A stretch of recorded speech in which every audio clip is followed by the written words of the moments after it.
Hello বন্ধুরা, কেমন আছো? আজকে আমি তোমাদের সাথে আরো একটি নতুন গল্প নিয়ে হাজির হলাম। আশা করি গল্পটি তোমাদের ভালো লাগবে।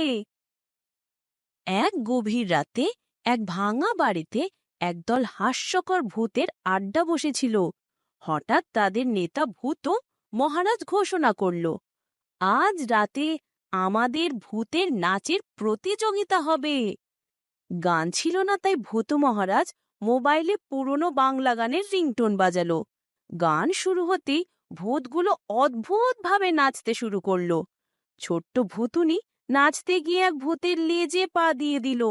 সেই ভূতটা এমন চিৎকার দিল যে ঘরের ঝাড়বাতিটা ধমাস করে নিচে পড়ল।